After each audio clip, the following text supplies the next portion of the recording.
Hey guys, welcome back to Lynn's Garden. I'm Lynn and I'm here in my backyard in Austin, Texas, Zone 9A. And it's time for the May full backyard garden tour. And so much has been growing, I'm so excited to show you. So let's get started. Here we are in mid-May. And yeah, so much has happened, so much has grown, so much green growth in the past month. But then just this week started hitting the 100-degree weather. We got up to 105. So the garden is already not looking as amazing as it did even just a few days ago, but it's really coming through like a champ. I'm not so sure. I feel very wilted and hot and I just want to stay inside. But a lot of these plants really love our heat. So look at these sunflowers. They haven't bloomed yet, but that is one thing I really have to look forward to in the summer. Even when it's super hot, I can see them out my windows and I can watch the birds eating the seeds and just hanging out in the sunflower forest looking beautiful. And they're amazing for giving shade to the plants underneath them. So these beets and Swiss chard would be very, very unhappy just in the bright sun. So that is one of my strategies, having many different layers in the food forest to protect other plants. They work together. Over here are all of the blackberries. I did a video harvesting some of these, but yeah, there's so many that the birds are starting to get to them because I'm not fast enough. Like, there you go, see? But that's okay because I don't mind sharing. Just plant extra and the wildlife can get some. And, you know, it's because it's been hot and I've had so much to do, I haven't gotten around to it. So you don't always have to be perfect. And if you don't, like, you know, more food for the animals. And if you're on top of it, more food for you. Over here, I now have these Shasta daisies blooming, looking so gorgeous. And here's the bronze fennel. I just love the texture and color of that. And it's also a swallowtail butterfly host plant. So I'm really excited that at some point they'll start laying their eggs on that and we'll be growing butterflies in addition to food here. Okay, over here the salvia, the native salvia, is looking beautiful in a hedge. I have here just like a few more seedlings left from all the seed starting I did in January. And these were just not really big enough to put out in the garden at the right time because little seedlings are just yummy food for things like roly-polies. And I knew they would just disappear immediately. So I thought I'd let them get a little bigger. So I've been keeping them watered a lot so that they can make it through this heat. And then they go over here by the window in the afternoon, and it's shaded in the afternoon, so that helps. Here in the courtyard, I have this little median thing. Now, this was here when we moved in, and it used to have a tree, but the tree was dying and we had to remove it. So I think that's why they built the patio maybe around it in the first place. So what I ended up deciding to do instead of putting a raised bed here is I planted this weeping Santa Rosa plum tree. So these should be so beautiful with the branches weeping all the way down. And I'll be able to see that right from my kitchen window, which I thought would be so lovely. And around that, my plan is to build with rocks an herb spiral so that I can lift it up a little bit, raise it off the ground. The problem with this area is that my dog has access to it and he uses the bathroom here, and that's super gross. I don't want him using the bathroom on my edible stuff. So I need to raise it enough that he won't be able to bother it. But besides that, it also helps it drain better. And if you haven't seen an herb spiral, it's like an earthwork. You use rocks and other things to create this spiral design, and then it gets bigger all the way to the top. And then on basically a spiral of soil, you're going to plant all your different herbs. Speaking of herbs, over here I have my green stock garden, which is available in the Epic Gardening store.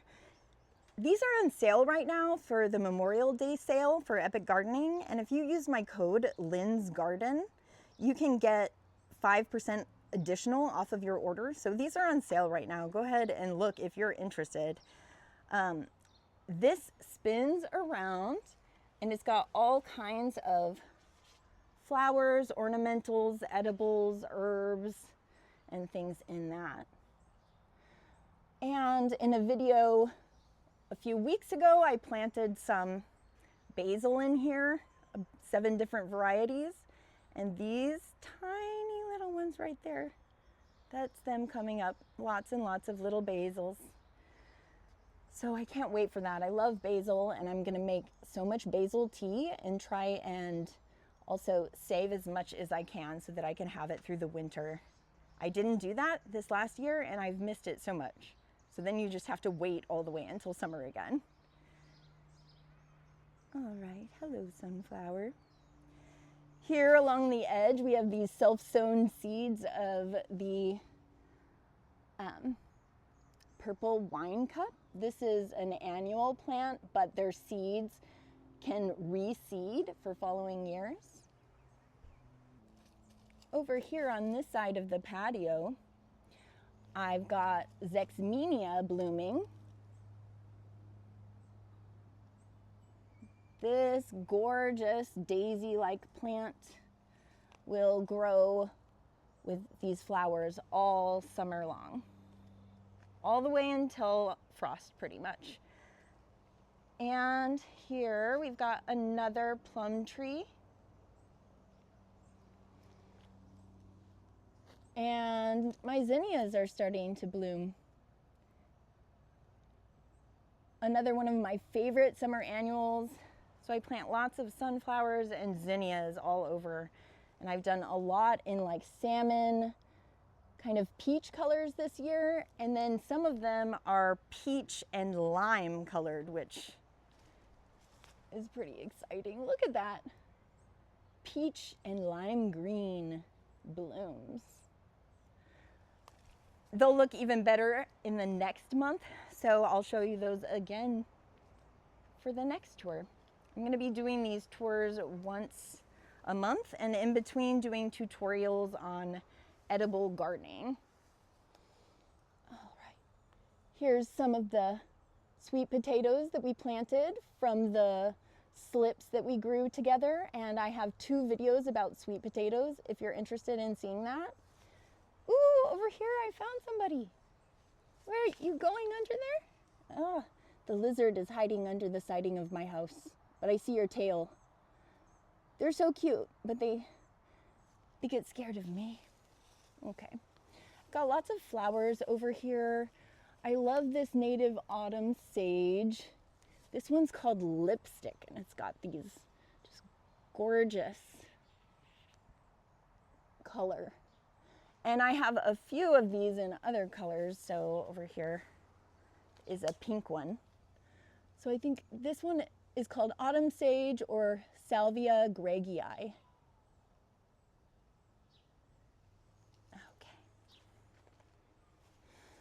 This is a native lantana. And you know, you've likely seen tons of lantanas in lots of different colors. This one is the only one that's actually native. This is the only one that actually helps the wildlife immensely. And if you watch it, you can see that the wildlife is so much more attracted to this one than it is to other types. So just wanted to put that out there. The Texas native lantana is going to be orange and yellow colored. And any other color you see is not native. And it doesn't mean it's bad. I mean, they're very well adapted to our area, but they are not native plants. It took me a while to figure that out, so hopefully I can help somebody else. This is my Arctic Frost Mandarin Orange tree. So it should hopefully be able to eventually take the frosts here in our area. And this is its first year, but it did make it through the winter. So there you go. More zinnias coming up. And right here, a pineapple guava tree. It looks like a bush right now, but eventually kind of like a multi-trunked tree that will have a beautiful fruit that tastes kind of like a cross between a banana and an apple. And it's kind of tropical, but it actually can grow in subtropical areas. So very cool. Also sometimes called feoja, if I'm saying that correctly. And here's some elderberry. Elderberries are native to a lot of North America. And this elderberry is native to our area. It was also grown at the Ladybird Wildflower Center. So I wanted to make sure I got the right native elderberry. There are a lot of different elderberries for sale online. So these came straight from the source locally. Oh, so beautiful. At some point I'll have these gorgeous white flowers. I want to see, I've got a flower head starting over here. What? It's wild. And then eventually after these open, it's like a million tiny little white flowers. So beautiful. You can use the flowers, they're medicinally, and the elderberries do make, you know, if you've heard of elderberry medicine, it's more like a purple color. Those are from the actual berries. Now the berries are not edible unless they're cooked properly, so don't eat them raw. But you can make champagne from the flowers, and you can even make wine from the grape or the berries as well.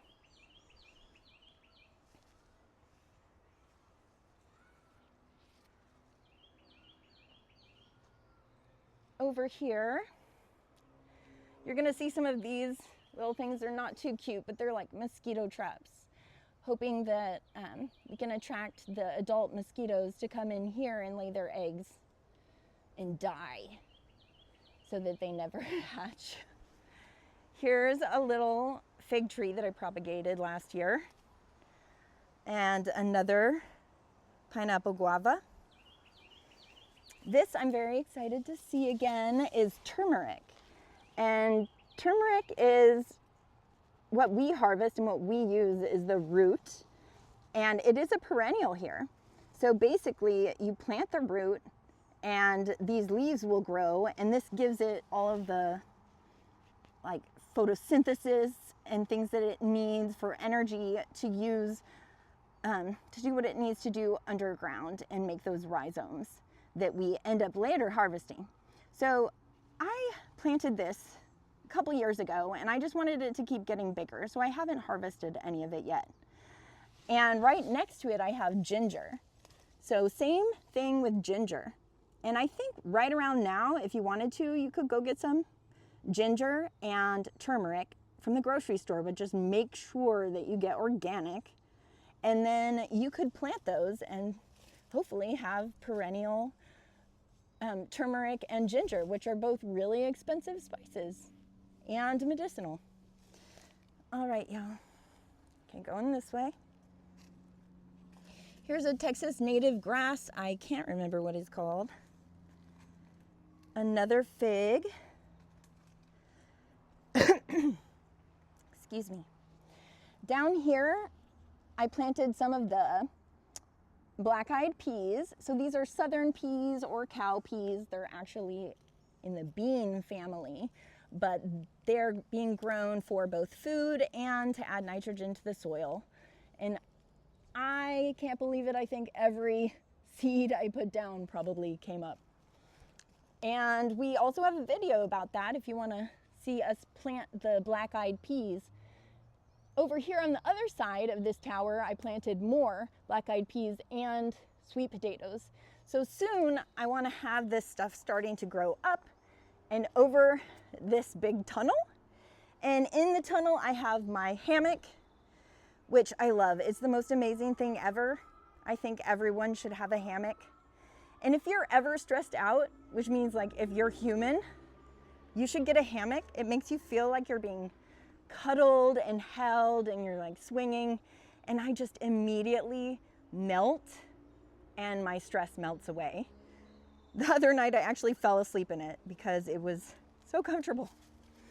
And anyway, I'm going to have it being nestled under the shade of all the plants growing up over the tunnel.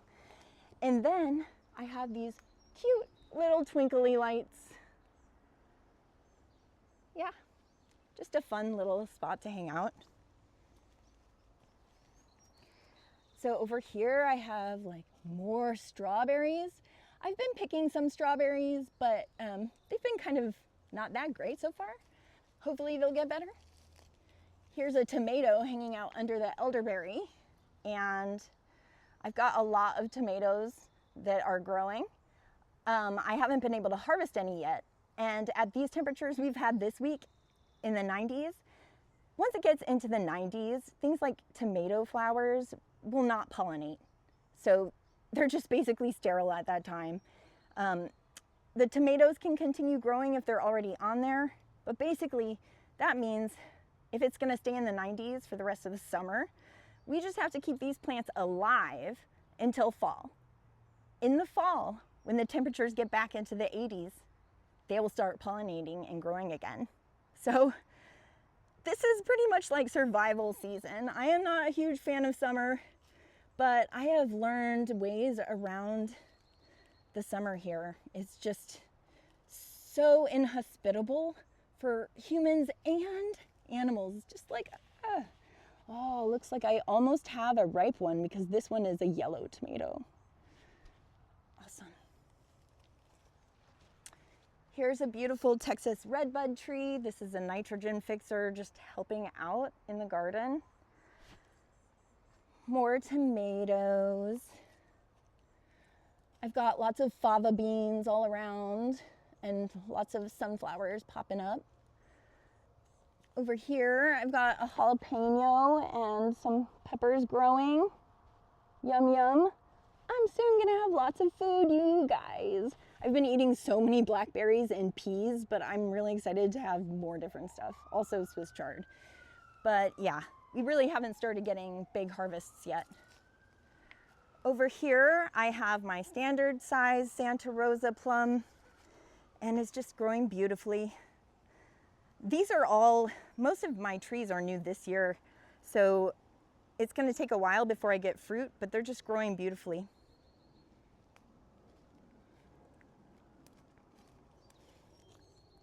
I've got some cosmos. They're not looking great right now, but I'm gonna be looking forward to more because I've planted a whole bunch more as well. I've got a beautyberry here starting to bloom. This is a native Texas shrub. It grows really well in partnership with oak trees. So like underneath this gigantic oak tree.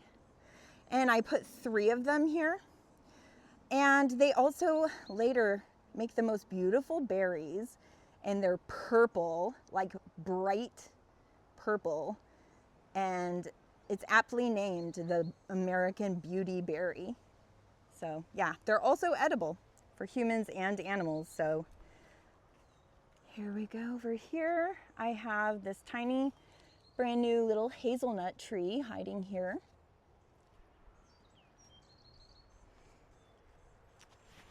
And I've had a lot of asparagus coming up that I planted with you guys a couple of months ago. And this asparagus is obviously too skinny, so it might take a couple of years. But I can see it's pretty purple down at the bottom, so I planted half purple ones and half green. And I planted like, I think, what did I plant? I planted at least 20, if not more, asparagus plants just along the fence line here, all the way around to this other side. Okay, so down here I have a lot of random things just hiding. This is native horse herb, and I love it as ground cover. It's really helpful for the native animals and makes cute, tiny little yellow flowers. Let me see if I can find one right now.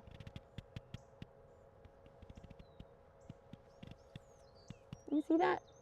So tiny. So they sometimes call this horse herb, and if you live around here, it probably grows like a weed, but it's actually a native, and they even sell it at some of the stores that sell native plants around here, including the Ladybird Wildflower Center and Hill Country Water Gardens. So keep it if you find it in your garden. It's a great ground cover to help cover the soil and keep it moist and from drying out, especially in the summer.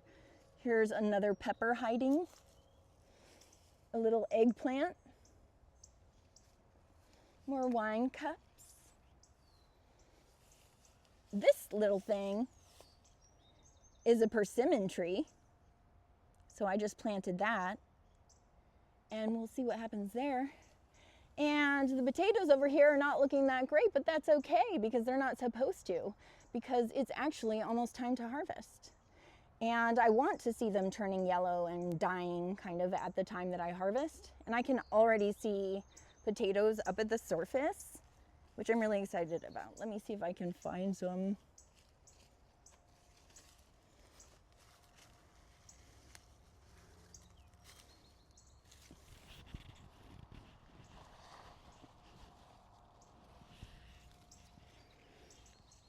Okay, well, I hope they haven't gotten eaten, but we'll see. I'll find them later, and I'm going to do a video soon about harvesting the potatoes. All right, here's another elderberry. And more random peppers. I've got a whole bunch of this Mexican mint marigold that I propagated about 1.5 years ago. It's a perennial and it'll come back.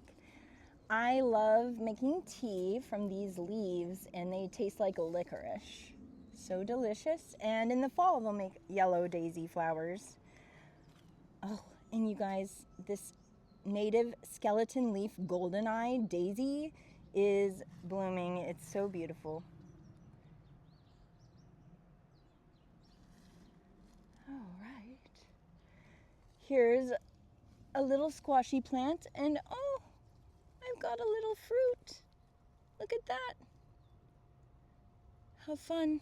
Hopefully I'll be eating some of that soon. Okay. Over here is a grapevine. I have 4 grapevines now, and 2 of them are for wine and 2 of them are table grapes. More asparagus. I've got comfrey, which is beautiful, but also an amazing plant for making compost tea and using for chop and drop. It just adds a lot of nutrients to the soil, and it also has these roots that go really deep and basically mine the soil for nutrients and release them. So it's awesome. Here is a rosemary, and I pretty much have as much rosemary as I ever want for the rest of my life from one plant, but I did plant one more over under a fig tree. Here's the oregano. It is actually starting to flower, but it's still delicious. You can harvest it now if you don't want that, but you can even eat the flowers too. Let's see, what else is here? We've got these sweet potato vines starting to grow up the little trellis here, and tons of those black-eyed peas that we planted together. More sweet potatoes. A couple sad-looking eggplants. Hopefully those will be okay. More tomatoes growing up here on the trellis. Pretty and cute little flowers. I think all the flowers are beautiful on even, all the edible plants as well as the plants that we grow mostly for the flowers. Here's another big bronze fennel, and this is a perennial. It'll die back but grow back every year. This eggplant's doing pretty well. I haven't had any of my eggplants in prior years actually make fruit before the summer. They just have a really long growing period, and then once our summer hits, just like tomatoes, they'll stop pollinating for a long time, and then they'll start doing it again in the fall when the temperature gets right. And at that time, they'll start making fruit all the way until probably January, unless we have a deep freeze earlier than that. This year, it was the first week of January. More grapes. The last of some of these snapdragon flowers, I believe. Another potato patch.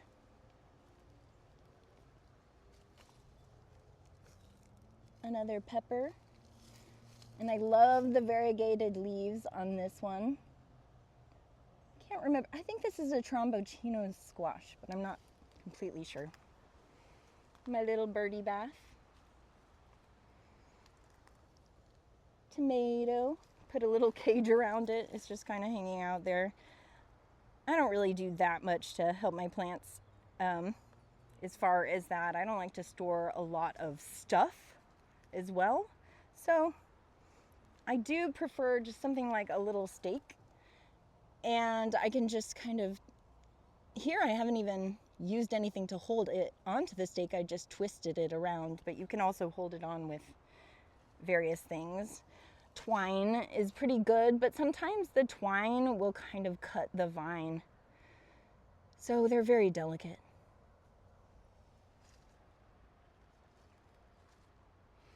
Over here, I've got more native flowers.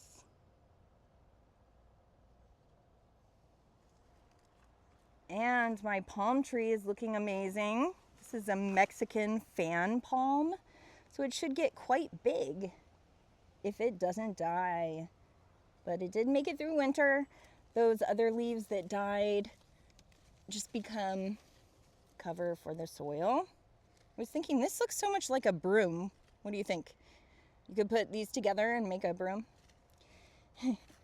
But new ones have been growing ever since frost.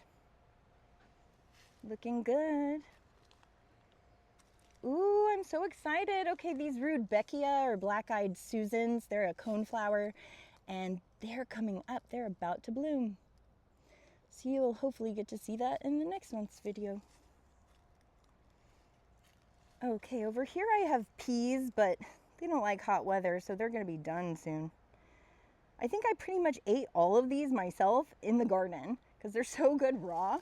And yeah, I didn't really get a ton of them anyway, but that's been really fun for garden snacking.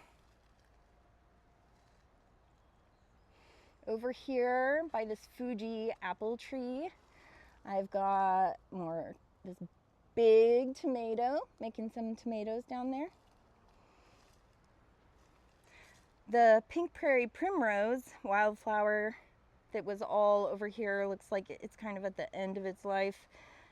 The roots will stay alive underneath the ground. There's just some plants that are gonna go dormant in the summer here, and some plants go dormant in the winter.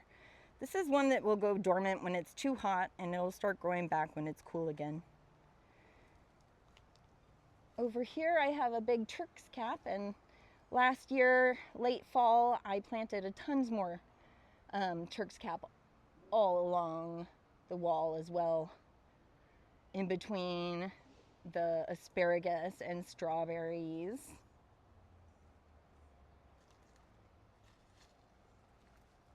Over here I've got more tomatoes growing on this trellis. Another mosquito trap. Freaking hate these guys. I'm trying to figure out like what is their purpose. There's got to be some purpose that they're here for. I'm not a fan. Okay.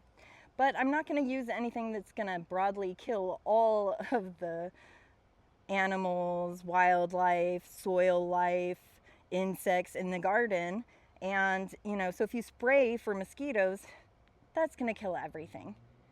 They don't advertise it that way, but that's what happens. I used to get my yard sprayed for mosquitoes because who likes mosquitoes? And they're pretty bad here. But I started finding dead bees and dead snakes and a lot of things, so we don't use that kind of thing anymore. I called Mosquito Joe and I asked them about it, and I was like, well, does it kill other bugs too? And they're like, yeah. So anyway, look at this beautiful Swiss chard. Got more squash. This squash vine is now growing up this tomato. Nice. Little tomatoes on there. I've got a couple of jujube trees in these pots back here.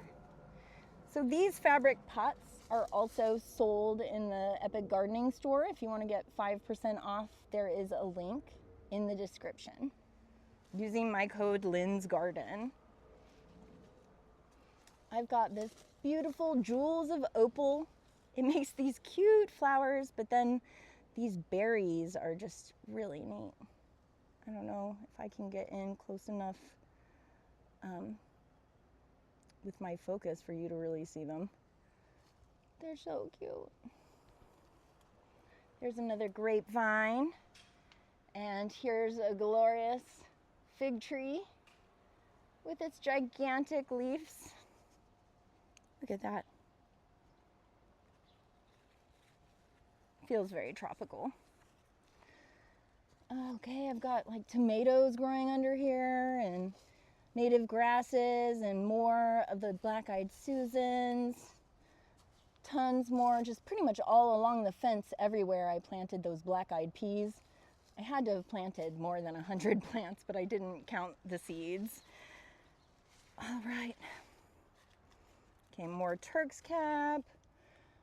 More tomatoes. Oh, pretty. And I love how these seed heads from this native grass is just hanging over this.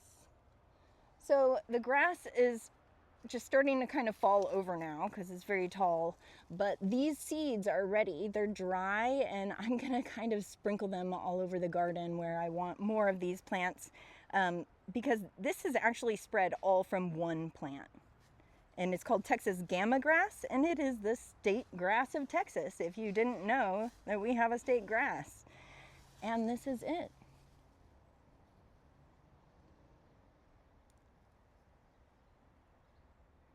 So pretty. Right here in the middle, this is a muley, a big muley. And down here, it's, you know, sometimes there's pink feathery seed heads on this one, and it's called Gulf muley. It's really more native to the coast of Texas, but it can grow here. All right, we're almost to the end. Okay. Over here, there's more Turk's cap. I've got more strawberries. And there's just like more sweet potatoes, and they're just gonna keep growing. I've got to train, this is what it looks like, just a vine, and I'm gonna train it to start growing more up this. And before they get harvested later in the summer, these have purple trumpet shaped flowers. So amazing. And more strawberries and hollyhock, and that's the end.